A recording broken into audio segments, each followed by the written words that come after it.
também temos dicas da nutricionista Érica Ferreira. Estamos de volta essa semana para mais uma dica sobre alimentação. Hoje a gente vai falar um pouquinho sobre as fibras, né? A gente escuta hoje muito falar sobre fibras, alimentos integrais. O que a fibra faz?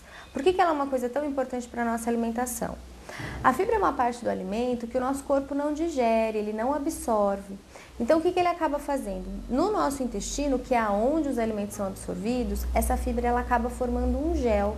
Esse gel tem a capacidade de capturar moléculas tanto de açúcar quanto moléculas de gordura dentro desse gel. Então, como a fibra é um alimento que acaba não sendo absorvido, o que acaba acontecendo?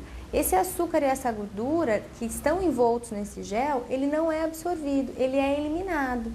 Então, o que acontece? A gente absorve uma quantidade muito menor de gordura e açúcar.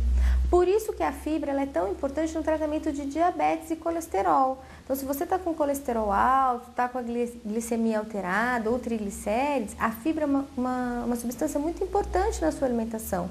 Ela vai te ajudar a regular essa absorção de açúcares e gorduras. Porque a gente não pode esquecer que açúcares e gorduras não são só quando a gente come uma gordura visível, a gente utiliza o açúcar branco que a gente conhece. Os alimentos, eles têm açúcares e gorduras na sua composição. Então, quando a gente está comendo e está juntamente comendo com as fibras, o que vai acontecer? A quantidade de gordura e açúcar que tiver nesses alimentos, elas vão ser menores absorvidas e vai fazer com que a gente acabe tendo o quê?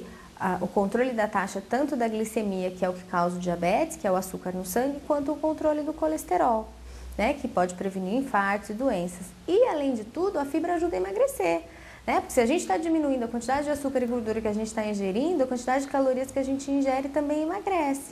Então, e a fibra também faz com que o intestino funcione melhor. O intestino a gente pode chamar que é o nosso segundo cérebro, né? Porque toda a nossa parte de metabolização e absorção está no intestino, então a saúde do nosso intestino tem que estar boa. E as fibras vão ajudar para que essa saúde intestinal esteja melhor. Então, aproveitar o quê? Para a gente investir naqueles alimentos que têm um alto teor de fibra, que são os alimentos que a gente chama integral. Arroz integral, macarrão integral, as bolachas, os pães integrais, eles são interessantes da gente estar adicionando à nossa alimentação. Porém, não esquecer que a gente tem alimentos que naturalmente têm fibras. Quem são? Frutas, verduras e legumes. Comer bastante verdura crua, então se a gente aumentar alface, tomate, cenoura, beterraba, rúcula, todos esses alimentos que a gente come cru, eles têm uma quantidade de fibra maior. Os que a gente cozinha também tem. E as frutas, principalmente, elas têm um maior teor de fibras na casca. Então, toda vez que possível, maçã, banana, goiaba, a gente está comendo com a casca. Não descasque o alimento, coma a casca dela, a fibra está ali. E alimentos como mexerica, laranja, não esquecer de comer o bagaço, né? As pessoas só chupam o caldinho da laranja, só chupam o caldinho de mexerica, não faça isso.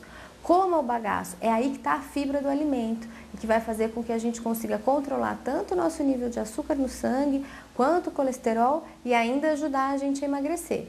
E não esquecer que se você aumentar a quantidade de fibra na sua alimentação, a gente precisa aumentar a quantidade de água, porque elas são solúveis em água. Então, se eu comer uma quantidade muito grande de fibra e não me hidratar, isso pode fazer com que essa fibra fique parada no meu intestino. Então, você vai ter dores, cólicas e aí você acaba travando o intestino. Então, vamos aumentar a fibra, mas também não vamos esquecer de aumentar a água, tá bom? Espero que vocês tenham gostado. Essa foi a nossa dica de hoje.